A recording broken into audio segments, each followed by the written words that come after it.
Պատերազմը աշխարհի խնդիրն է։ Երբ որ երկրների միջև պատերազմ է ընթանում, աշխարհի մյուս մասը լուռ է, տարօրինակ կերպով։ Ինչեւ որ մարդուն ցավը, մահը, տառապանքը չի գալիս շատ մոտիկ, ինքը չի հասկանում, որ այդ ամեն ինչի միջով իր կողքինը կարող է անցնել ու դա շատ ցավով։ Պատերազմը չի հավարտվել, քանի մահ կա։ Համարում եմ հերոս ու ուժեղ են մարդուն, ով որ կարողանում է պատերազմը կասեցնի, ոչ թե գնա պատերազմ։ Եթե Հայաստանն ու Ադրբեջանը լինելու են երկարաժամկետ կտրվածքով, ապա նրանց միջև պիտի լինի խաղաղություն։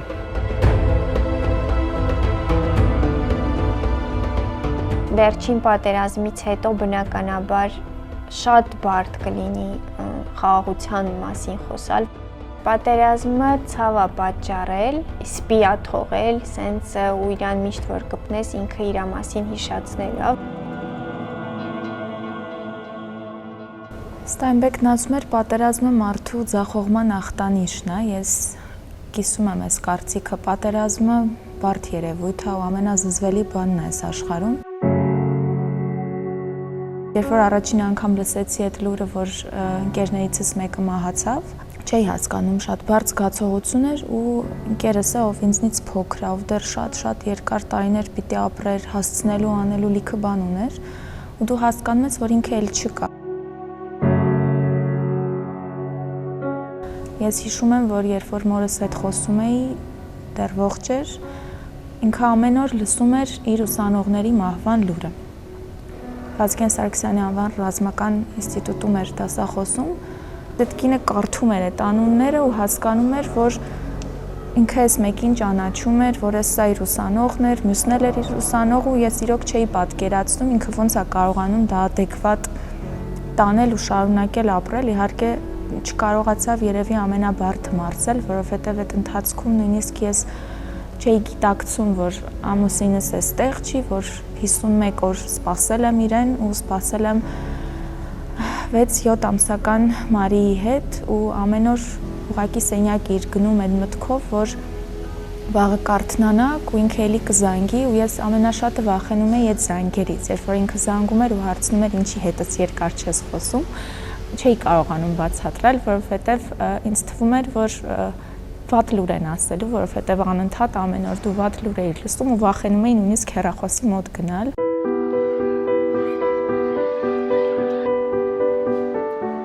Պատերազմը լինում են հաղթանակած եւ պարտված,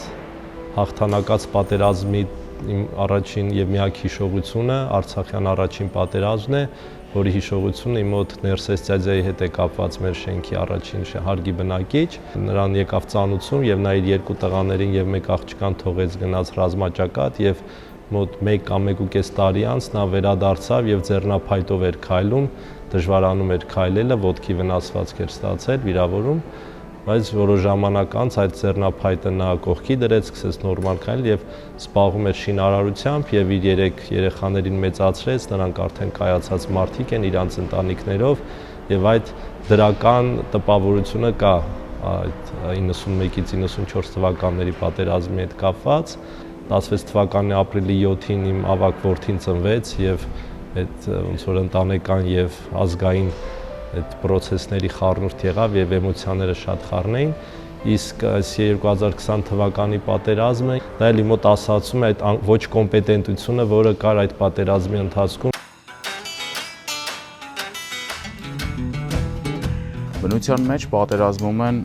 տարածքի համար, էքի համար, ուտելիքի համար, սպանում են ուտելու համար,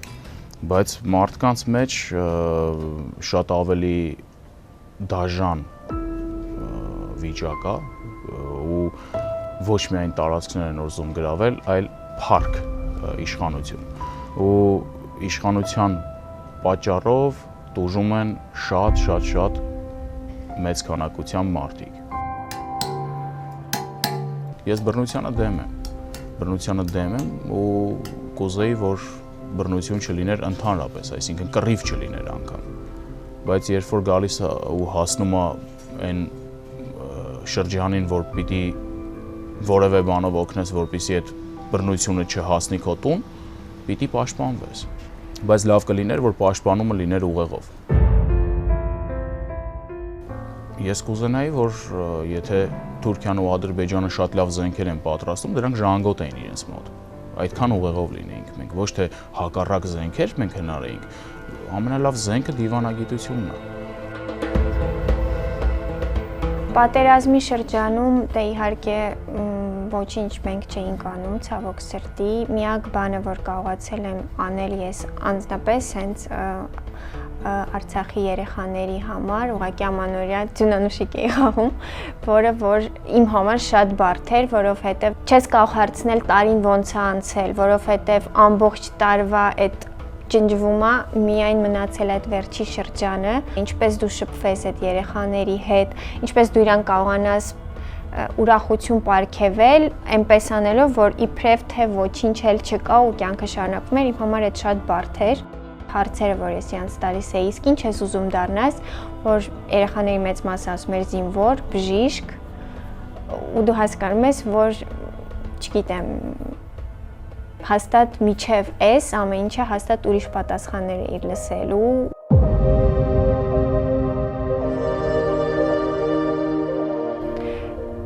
Ես չունեմ այնպիսի շատ մոտիկ մարդիկ, որոնք որ զոհվել են պատերազմում, բայց միևնույն է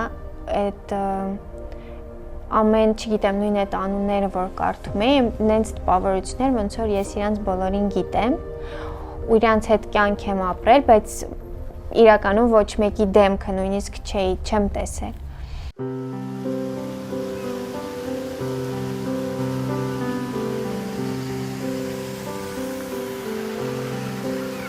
Մենք 51 օր ընտանիքով դեր էինք խաղում եւ չէինք ասել Արմենի մայրիկին, որ ինքը աղդամում է, որովհետեւ գիտեինք, որ կարող է ծանր հետևանքներ լինել, որովհետեւ մոր սիրտը շատ դժվար է։ Միշտ ծիծաղելով ասում եմ, որ մորս դու սպանեցիր, մայրս չդիմացավ, պատկերացնում եմ քո մոր հետ ինչ կլիներ։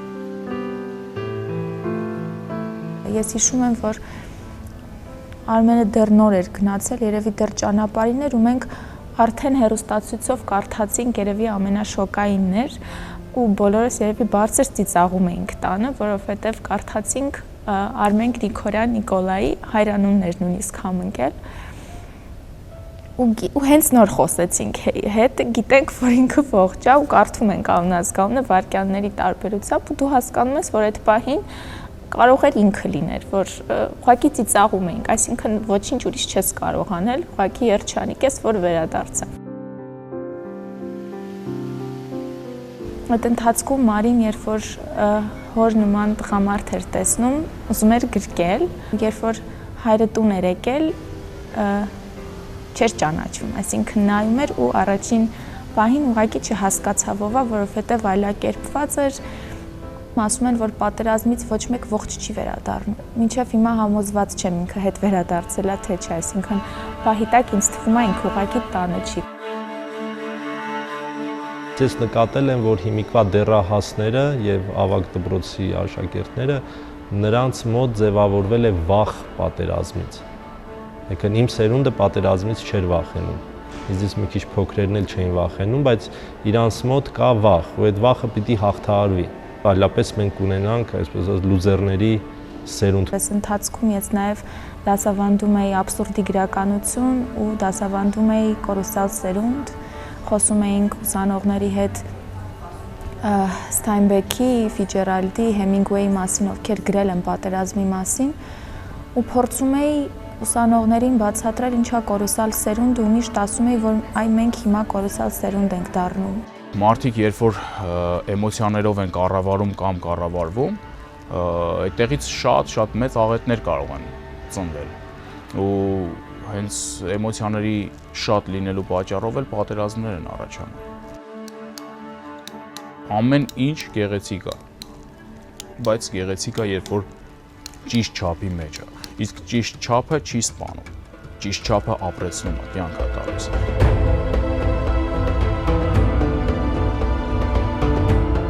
Խաղաղությունը շատ իմ համար շատ պարզ, բայց դժվար հասանելի բան է, որովհետև չգիտեմ, նույն մարդը ներքին խաղաղություն պետք է ունենա, որ կարողանա իր շուրջ բոլորն էլ խաղաղ լինի, իսկ այդ ներքին խաղաղությունը գտնելը, հասնելը դրան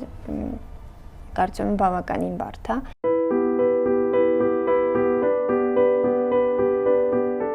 Այս վերջին պատերազմից հետո բնականաբար շատ բարդ կլինի խաղաղության մասին խոսալ, որովհետև այդ ցավը, որ երկու կողմերն էլ ունեն, ու այն մարդիկ, ովքեր ունեն, չգիտեմ, նույն իրանց զավակն է զոհվել պատերազմում եւ, չգիտեմ, ծանոթները եւ այլն, շատ բարդ է դրա հետ համակերպվել ու ժպտալ դիմացինն ասել, բայց մենք ընկերներ կլինենք։ Ամեն մարդ յուրովի է պատկերացնում խաղաղությունը։ Ու խաղաղության հասնելու տարբեր ճանապարհներ է փնտրում ու անգամ սկսում է սպանել կողքերը, որպեսզի հասնի խաղաղության։ Խաղաղությունն ավելի լավ բան է, քան պատերազմը։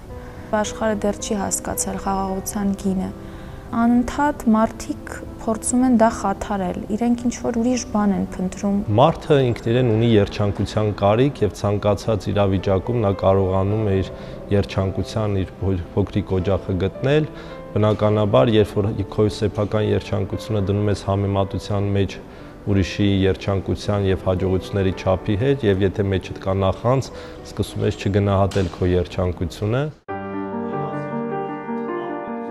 Ինձ շատ հոգեհարազատ է գաղափարի եւ խնձորի հետ կապված թևավոր խոսքը, երբ ասում են, երբ երկու հոգի ունեն մեկական խնձոր, եթե մեկը դիմացինին տա իր խնձորը, ապա կրկին կունենան մեկական խնձոր, բայց եթե ամենքը մյուսին պատմի իր իդեան, իր գաղափարը, ապա երկուսն էլ կունենան երկուական գաղափարներ։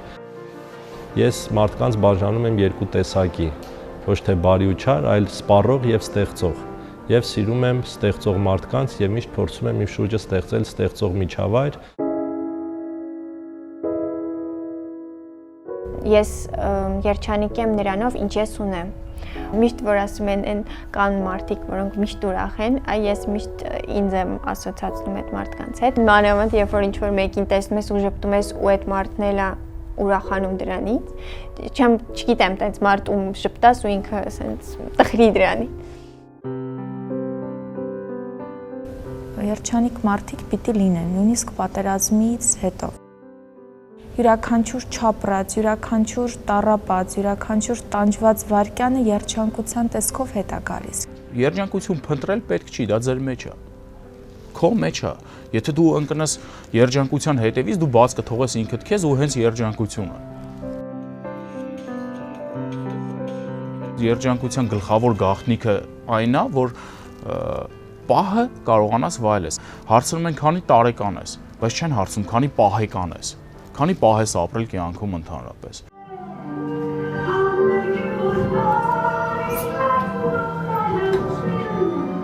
Սերը շատ լավ բան է։ Սերը դա այն զգացողությունն է, որը որ ամեն ինչ կարա ների, ամեն ինչ կարող է հասկանալ, ամեն ինչ կարող է ընդունել ու ինքը չունի պահանջ։ Սերը շատ դժվար է պահել, որովհետև ամեն վայրկյան ինքը կարող է ուղղակի հոտս ցնդել։ Այդ մարդը կարող է ուղղակի չլինել։ Սերը չունի սկիզբ եւ սերը չունի վերջ։ Սերը շարունակություն է։ Շոպենհաուերն ասում է մեզ ուղղակի նետել են աշխարհ, ոչ ոք մեր կամքը չի հարցնում, մենք ուզում ենք ծնվել ու ցավոք սրտի ոչ ոք չի հարցնում, մենք ուզում ենք մեռնել թե չէ։ Ուղղակի ժամանակը գալիս է ու յուրաքանչյուրը ունի իր ժամանակը։ Ապրելու ժամանակը ու մեռնելու ժամանակը։ Ես միշտ այսպես եմ պատկերացրել, որ ես չեմ վախենում մահից, այսինքն երբ ինքը գա, ես պատրաստ եմ, բայց եղել է իրավիճակ, որ ես 42 ջերմությունով պարկած էի ու որ զգում ես, որ մի քիչ էլ ու վերջ։ Ու շատ վախեցել էի, չգիտեմ ինչի, ինձ թվում էր, որ մթություն է լինելու ու վերջ։ Մահը ողբերգական մի process երևույթ է, որից իրականում պետք չի վախենալ, այլ պետք է դրան пասիվ սպասման մեջ լինել, այսինքն ապրելուց դու իմանաս, որ մի օր մահանալու ես, բայց այդ մահի վախը չպետք է քեզ խանգարի քո գործելիքն եւ անելիքը անելու հարցում։ Միակ բանը, որ շատ ազդել էր իմ վրա, դա ծնողներից հայացքն էր, որ իրանք ոչինչ, ուղղակի շտապ օգնություն էին կանչել ու ուղղակի նայում էին իմ վրա, ոչինչ չէին կարող անել, ու այդ իրանց հայացքն եմ շատ լավ հիշում ու սենց, չգիտեմ, աչքես փակել էի ու սկսել էի աղոթել, ասում էի Աստված ջան, ես պատրաստ չեմ հիմա մահանալու։ Ինձ համար փոխակերպում է մարմնի մի վիճակից մի այլ վիճակի, որ դա ֆիզիոլոգիապես տեսանելի է ու ապացուցման կարիք չունի։ Մահ ու կյանք լեզվաբանության մեջ սրանք հականիշներ են, բայց իրենք ամեն վայրկյան կողք կողքի են ապրում ու դու չգիտես հաջորդ վայրկյանը քեզ համար կգա թե չէ։ Հայրենիքը լքել ինձ համար մահվան պես հավասարազոր է մահին, որովհետև դու կորցնում ես այն տարածքը, այն լեզուն, այն մշակույթը, այն կյանքը, որը դու թողել ես այստեղ, դու կորցնում ես քեզ, քո ինքնությունը ու անհատականությունը։ Հարազատ մարդու կորցնելը դա շատ ցավոտ է ու դա միայն հենց ֆիզիկական մահի մասին չի, այլ նույն ձև կարող ես դու շատ մոտ մարդ լինի քո համար, որը որ կենթանի է, բայց ինքը մահացել է քո համար։ Ու դա ինձ թվում է շատ համազոր ցավ է։ Մարդու ներկայությունը զգացմունքների ապահովում է, այսինքն երբ որ մարդը կա, դու զգացմունքներով կարողանում ես ապահովված լինես իր կողմից։ Կլինի տեսնելու զգայարանով եւ դրանից առաջացած զգացողություններով, կլինի լսելու, կլինի շոշափելու եւ այլն։ Իսկ երբ որ բացակայում է ֆիզիկապես այդ մարդը, դու դրանից զրկվում ես ու գալիս է կարոտը։ Կարոտի պատճառով սկսում ես տխրել, որովհետև զգացողությունը, որը որ անվերադարձ է։ Այդից կախված երազանքն է կարողանալ ստեղծել մաթեմատիկայի կրթության մի մոդել, որի միջոցով հնարավոր լինի, որ մի լավ ուսուցիչը կարողանա 1000 աշակերտի կիսել իր գիտելիքը, դրա պետք է իմ պատկերացածով լինի օնլայն եւ օֆլայն կրթությունների խառնուրդը, հիբրիդային կրթության մոդել։ Անտառ եմ ուզում ճիշտ ասած սարքեմ, այդ անտառը սարքեմ, հասցնեմ մյուս սերունդներին թթվածնով ապահովեմ, նոր մարմնիցս հեռանամ։ Երևի միջև պատերազմը որ հարցնեիր, ես կասեի, չգիտեմ, որ դառնալ պրոֆեսիոնալ պարող եւ հանդես գալ արտասահմանյան ինչ-որ թատրոնում, բայց պատերազմից հետո բավականին շատ փոխվել է ու ավելի եմ կարճել երևի Հայաստանից։ Հիմա ես ուզում եմ այստեղ ու այստեղ ամեն ինչը սենց իմ հնարավորությունների սահմանում զարգացնել։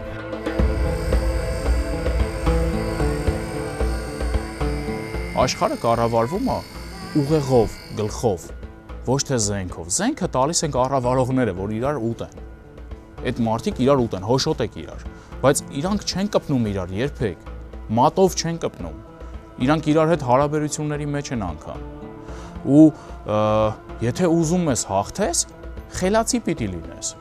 Ուղեղով աշխատես, դիվանագիտությամբ աշխատես։ Եթե Հայաստանն ու Ադրբեջանը լինելու են երկարաժամկետ կտրվածքով, ապա նրանց մեջ միջև պիտի լինի խաղաղություն։ Դա չի նշանակում, որ ես հավատում եմ, որ 1 տարի հետո կլինի խաղաղություն, դրան չեմ հավատում, բացառում եմ, բայց տասնամյակներ անց, եթե Հայաստան եւ Ադրբեջան անկախ պետություններ լինեն, ապա պիտի գտնվի նրանց միջև այդ համակեցության կանոնը, որը կօգնի, որ երկու պետությունները իրար հետ համագործակցեն։ Պատերազմը դա պետությունների կոնֆլիկտն է, բայց միևնույն է ինքը չի կարող չփոխանցվել ազգերին ու ես վստահ եմ, որ շատ ադրբեջանցիներ կան, որոնք որ երբեք չեն ընդունի հայրին որպես ընկերներ ու նույն ձև էլ հայեր։ Ես հավատում եմ ընդհանուր մարդկային խաղաղությանը, բայց ես հասկանում եմ, որ դա չի լինելու այն պատճառով, որովհետև ինչ-որ մարդկանց դա ձեռ չի տալիս, այսինքն իրանց ձեռ է տալի, որ այս երկու ազգը իրանք լինեն միշտ պայքարի մեջ։ Միանշանակ Հայաստանը եւ Ադրբեջանը, Թուրքիան եւ բոլոր հարևան պետությունները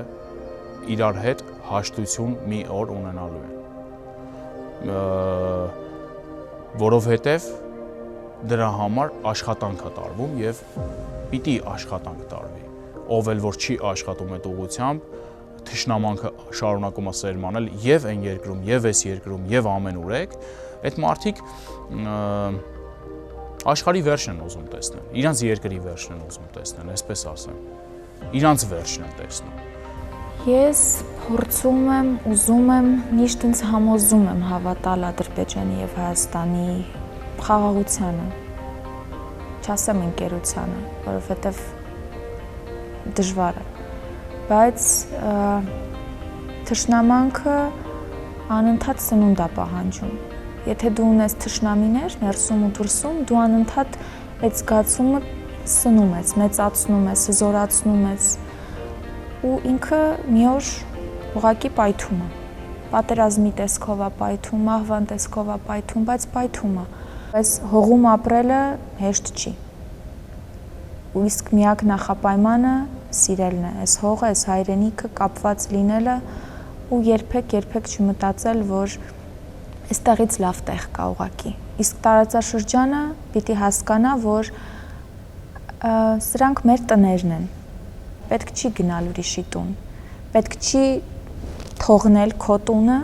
պետք չի նաև խլել դիմասինի տուն։ Ուղղակի պիտի երջանիկ լինել քո տանը։ Աշխարհի նկատմամբ բաց լինելը Հայաստանի համար շատ դրական փոփոխությունների կբերի։ Հայ ժողովուրդը իր երկիրը զարգացնելու ու բարելավելու համար